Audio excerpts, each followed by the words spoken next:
Welcome to the Aquest podcast, conversations about regs, funds, and governance with your host, Daniel Lawler.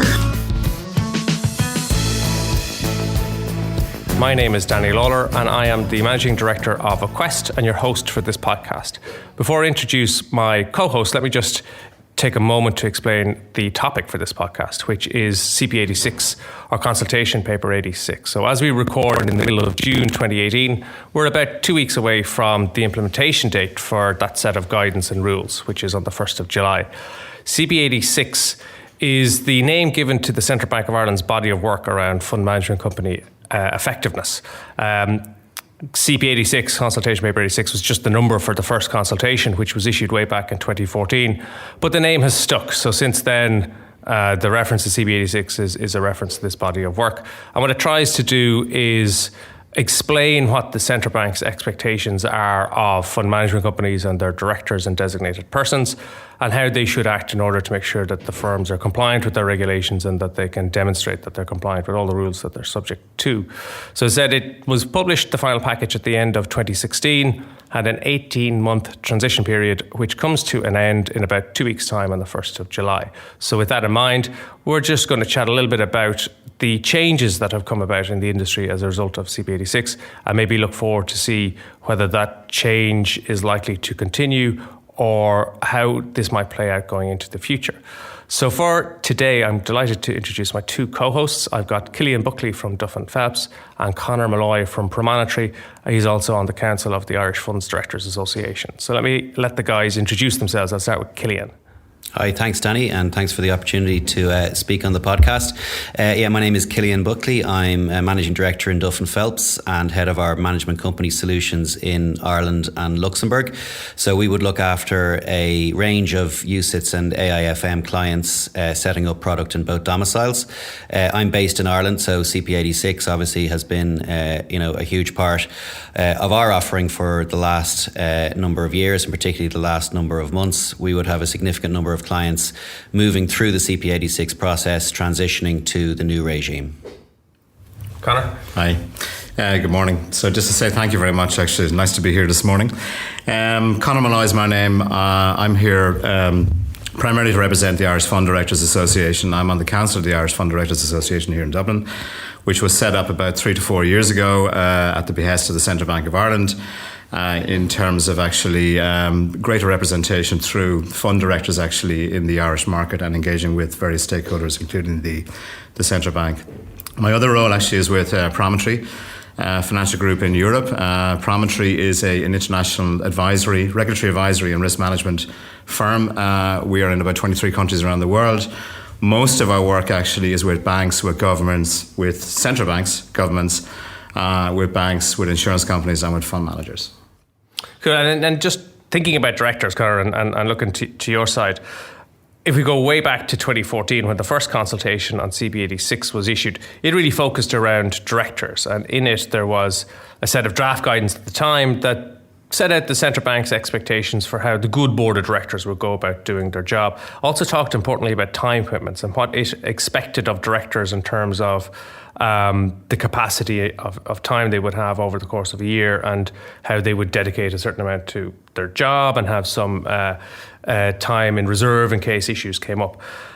So really, I suppose the intention from the central bank's perspective was to change behaviours and just improve the standards around how directors do their job. Have you seen changes in how things happen, like the appointment of directors, who takes on directorship roles, the way that they go about their jobs versus how they might have done it even 2 years ago? Yes, I'll say this. I'd say the primary focus of regulators over the last probably 6 to 8 years has been around governance, in relation to accountability, in relation to investor protection, in relation to behaviour, in relation to culture and various things. I'd say this, the regulatory change in the last 6 to 8 to 10 years has been enormous, and that's all been post-crisis. So the post-financial crisis, which has impacted every financial firm, probably every investor, almost every investor in the last 10 years. What do they want to do? So regulators want to safeguard the the financial services system, not just in Europe or in Ireland actually, but across the globe. So the primary starting point in relation to that actually is at the legal entity and at the governance of the legal entity. As in, how is that firm, or how is that fund, or how is that bank, or how is that insurance company actually managed? So today, compared to 8 to 10 years ago, there has been various and many regulatory guidelines, directives, obligations, procedures and recommendations, and various things along the way from all of the, not just the NCAs actually, but also in relation to regulatory bodies like ESMA, EBA, and EIOPA, in relation to the exact same theme. And that is about governance, it's about accountability, and it's actually about doing the right thing for the investor or the consumer. And are you seeing how the directors are appointed in terms of a bigger pool of directors available now, better qualification, better understanding of what's expected of directors? Yeah, well, let's go back. I mean, directors, non-exec directors, independent non-exec directors, you got to distinguish actually between the roles of each, okay? And what it's really doing actually here is CP86 is doing this actually, where the role of the non-execs is greater emphasised in relation to oversight actually of the designated persons and the PCF roles, actually, if you want to call it that, within the firm itself. So accountability is very, very clear here in relation to the various layers of how first line works, second line works, and third line works.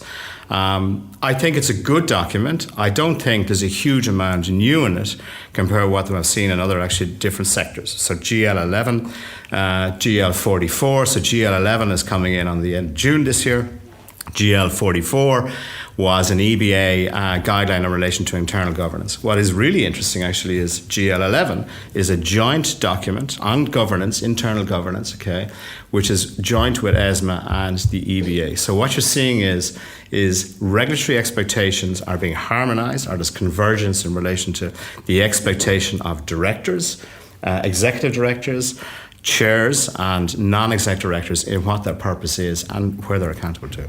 And my sense is that the pool of available directors is increasing, and certainly the opportunities for further education specifically for directors are probably greater now than they were in the past. So notwithstanding that there's quite a lot of obligations on directors and expectations are higher, there's still a pool of people there who want to take on the role. So it's not scaring people away. No, I wouldn't think so. I mean, I think understanding actually what the regulations are, understanding the purpose, understanding actually how the regulators actually then oversee the application of those regulations, the embedding of those regulations actually in the various entities, I mean, is crucial. So if you want to be an independent non-exec director or even a non-exec director, you got to be very, very aware actually of not just the regulatory obligations actually that you have to fulfill, but also the legal obligations. And I would go back even a step further actually in the local context actually here.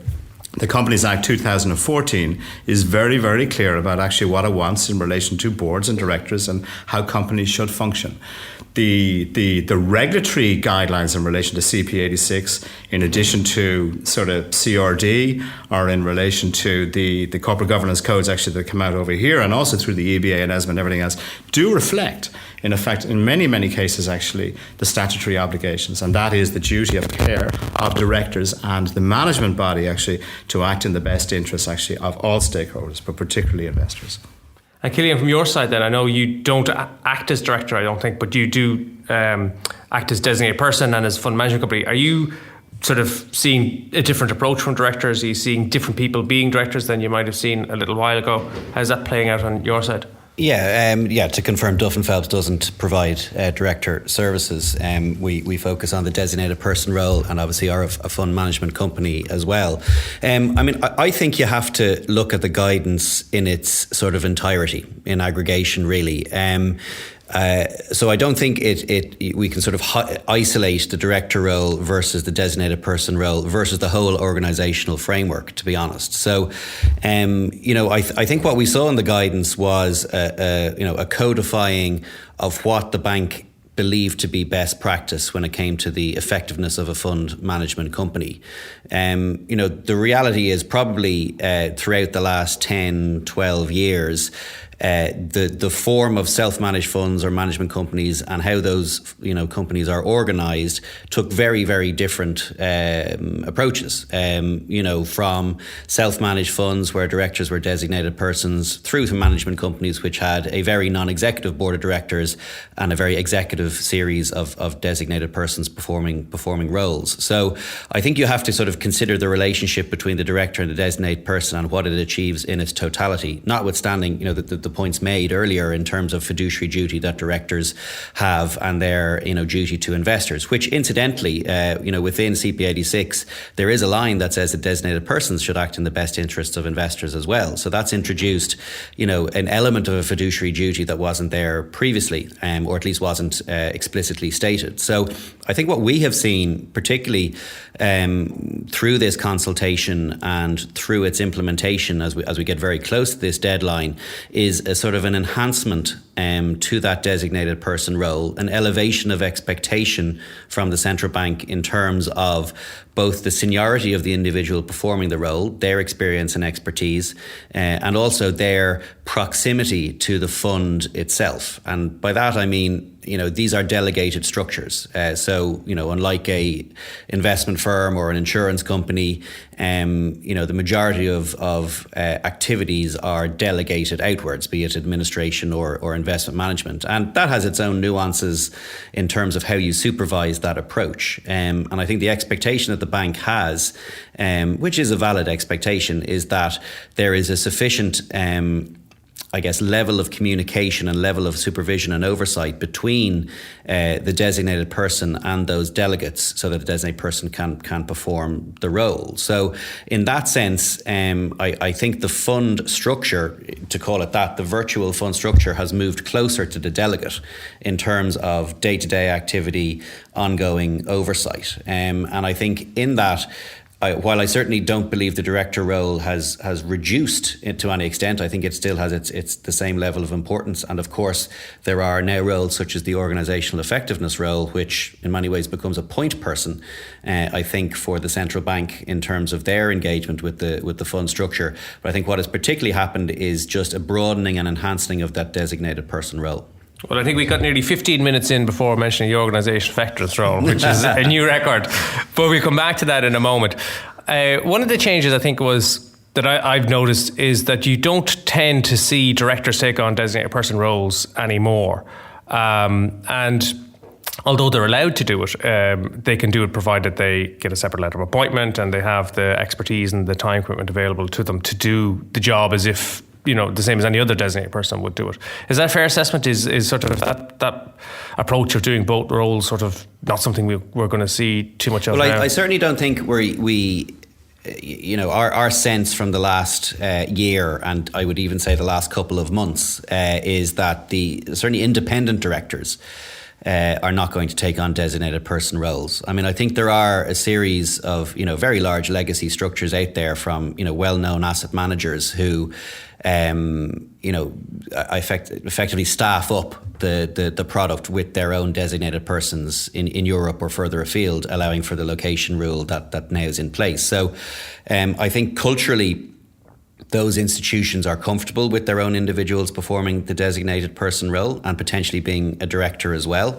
So I think with the sort of caveat of that kind of structure, it is definitely true to say that for a sort of a non-executive independent director, my belief, or our belief anyway, is that taking on a designated person role would be a significant, extra burden of responsibility and activity, particularly as it comes to that oversight role. If you get into the granularity of what the central bank is saying, you look at really what is an annual compliance program almost, which has daily interactivity between the investment manager, the administrator, and a designated person.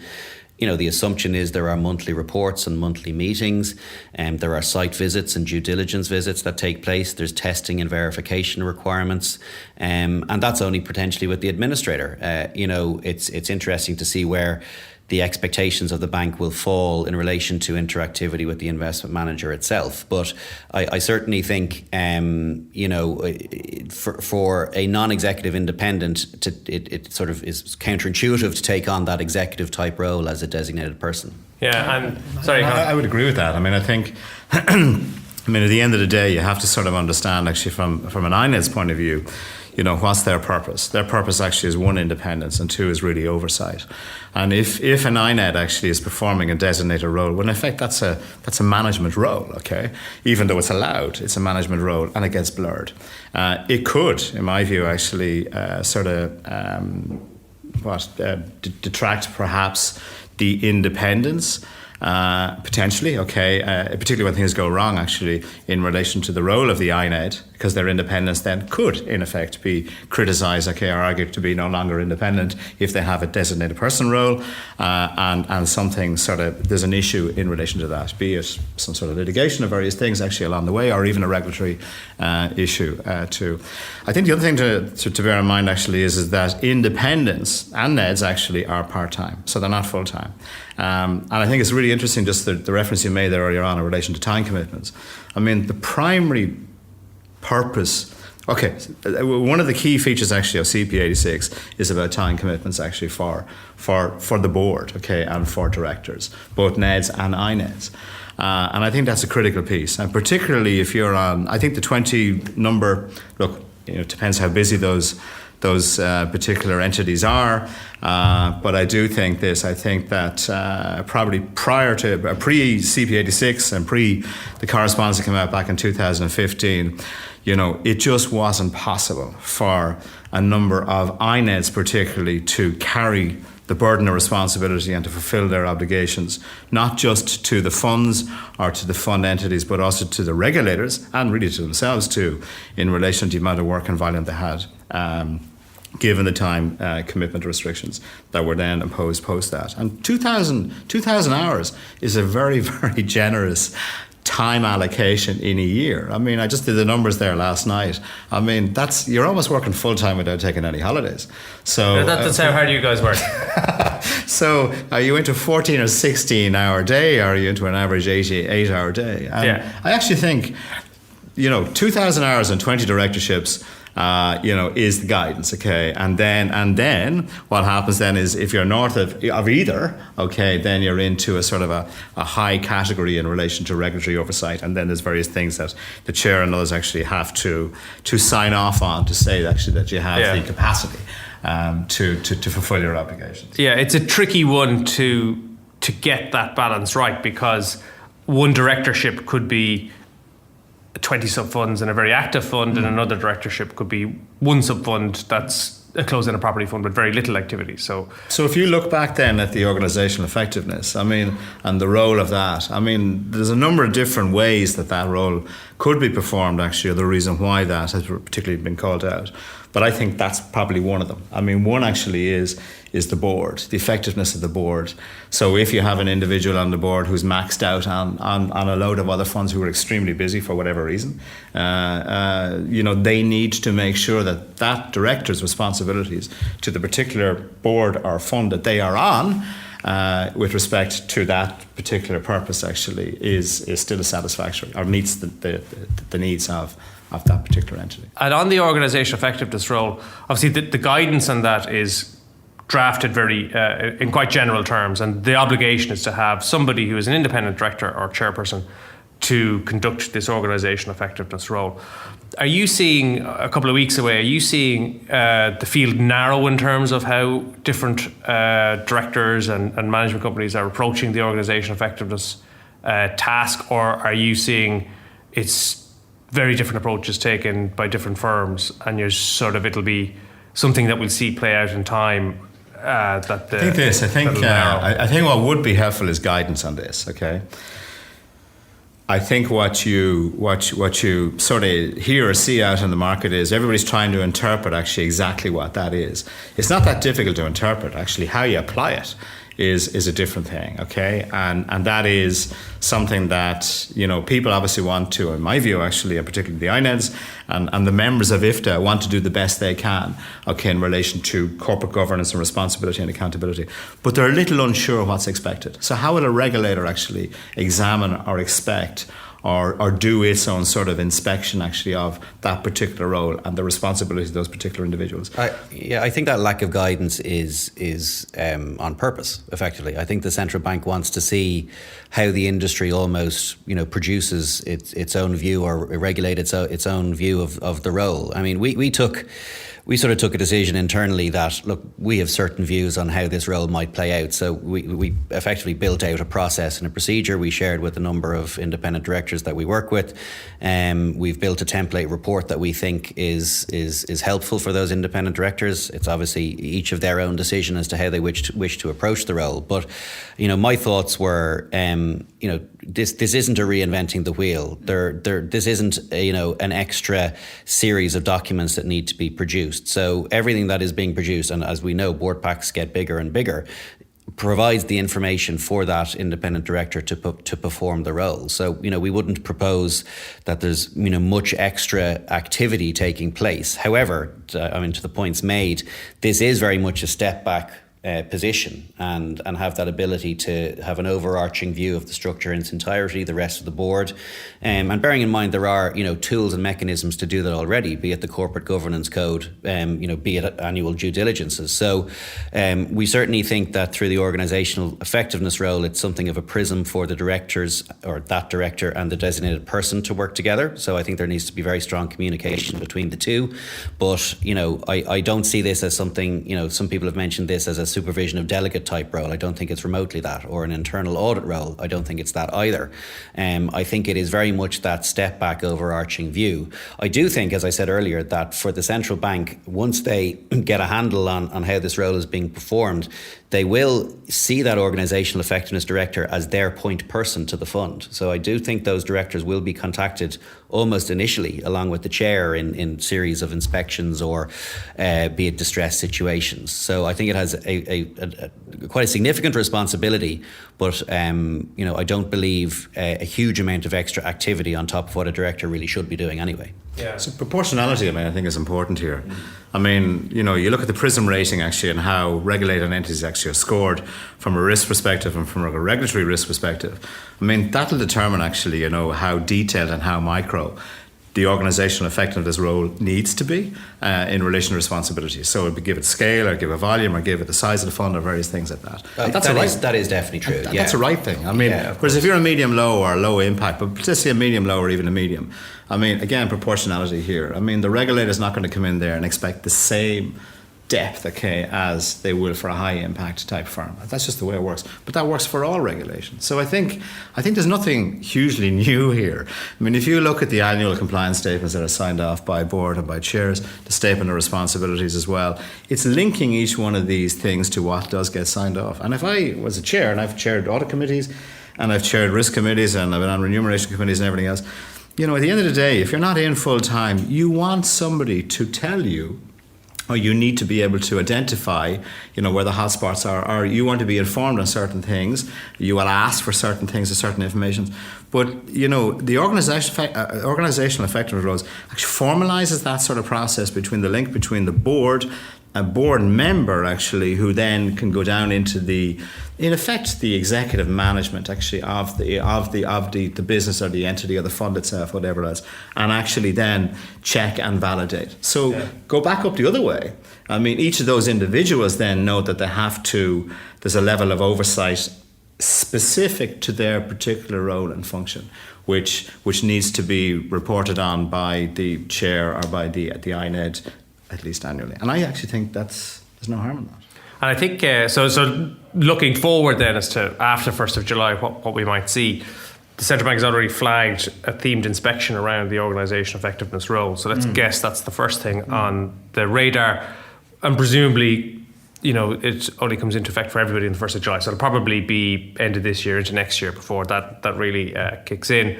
And it could be that an output of that is something that gives this additional guidance to individuals doing the role and to fund management companies that sort of narrows the scope of what's expected of them, and it might be something that says, well, here's some good practices we've seen, and so that just gives the individuals and the firms a better handle on what the industry standard is and what the expectations are. So it's going to evolve, I guess.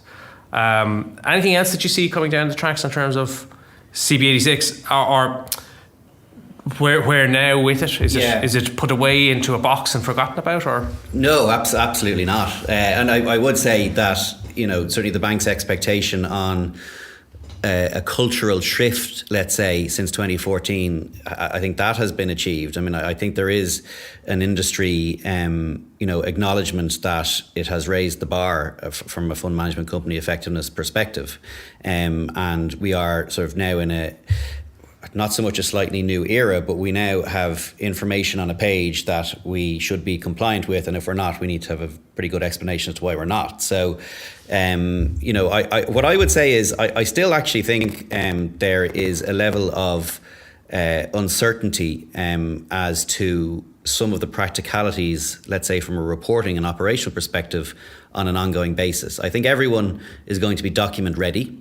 And I think all the documents will look pretty and nice and in the way the central bank would like them to see. I think there has actually been a lot of work done, certainly amongst our clients, on risk management and risk management framework and building that out from sort of beyond the RMP that was in place to, a proper risk appetite, proper risk registers.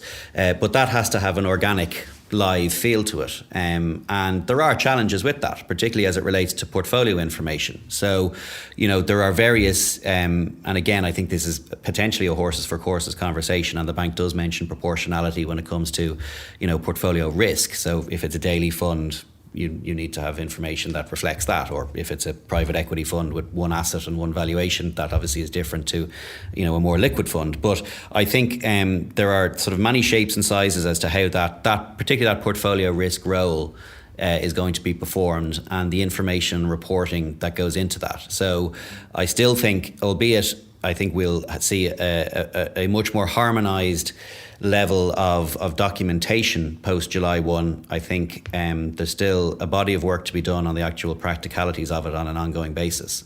So that'll be interesting to see how the central bank views that. Obviously, as you said, they may come in on the organisational effectiveness role.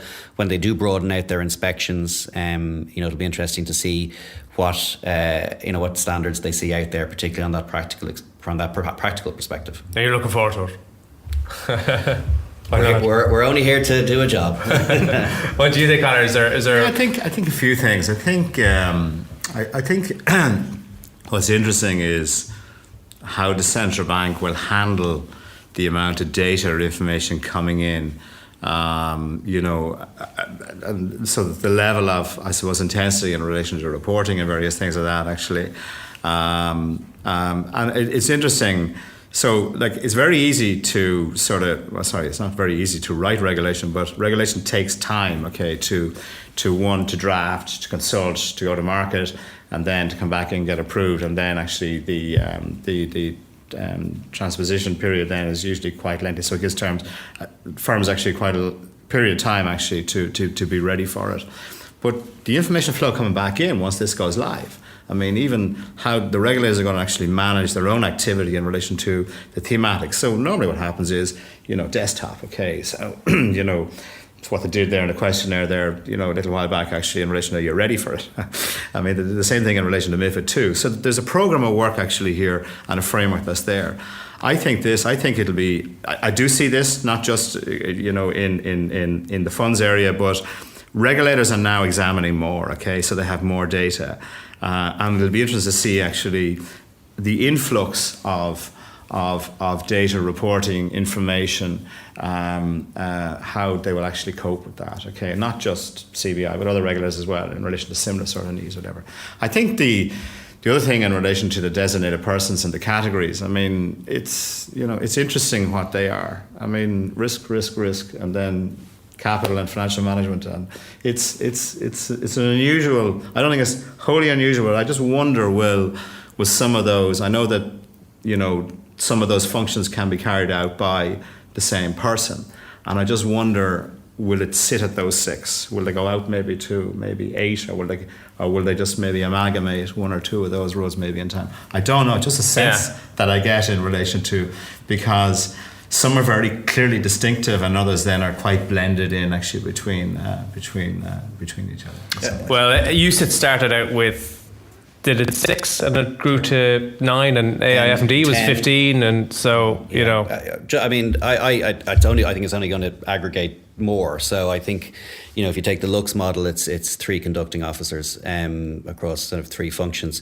So, you know, if it goes anyway, I think it'll sort of streamline more and more. And I agree there is still overlap from those 6 functions, and it does prompt the question. I know we haven't a lot of time, but you know, is the bank's expectation that there are 6 individuals performing the 6 functions? I certainly hope not, because that's not certainly my approach to it. I mean, I think, yes, there needs to be a functional understanding and expertise and technical experience of an individual performing each of those functions, but I don't think the most effective organisation has 6 designated persons sitting within it. I think 3, frankly, is really as much as you would want. So I think it's the seniority of the role is the more important piece, because much of this is a challenge of delegate.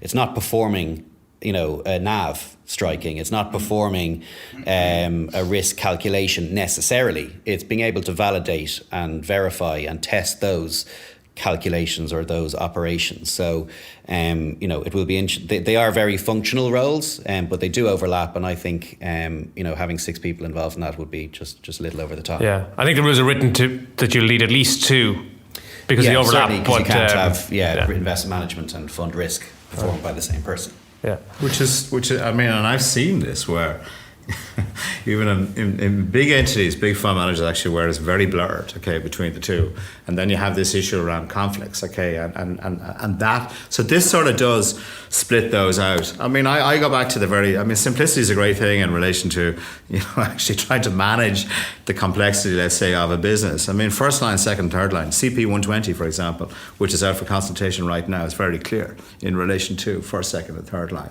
and the role of the various committees and various things. I mean, I agree with you. I think there's probably 3 or 4 key functional roles: CEO, CFO, CRO, and maybe COO. Okay, and then sitting within that somewhere actually is either compliance into the risk and part of the same sort of, you know, unit or subunit. So it is interesting, right? They've broken it out into even sub-functions within what would normally be a sort of a PCF or a principal control function in other entities in different sectors, okay, of the industry. And they've broken this out into 6 different designated roles, which is... Well, they didn't start from a blank page on that one, but we will see. So it will evolve, and as you said, that, you know, governance is very much high on the agenda of a lot of regulators, our own and included. Accountability. This is driving accountability primarily. So we are likely to see more in this space, yes. Albeit it might not be called CP86. We might have finally moved back and call up fund management company effectiveness. Let me wrap it up there. Let me conclude by thanking, firstly, my 2 co-hosts. Thank you very much for your time and for your insights. Thank you. Let me thank Gavin Timlin from Sound Create for recording and editing the podcast. Let me say goodbye, and we will catch you next time on the next episode of the Aquest podcast. You've been listening to the Aquest podcast. For information about our training and advisory programs or our academy, visit aquest.ie. For more resources on regs, funds, and governance, check out our YouTube channel, Daniel Lawler, RU, RQ.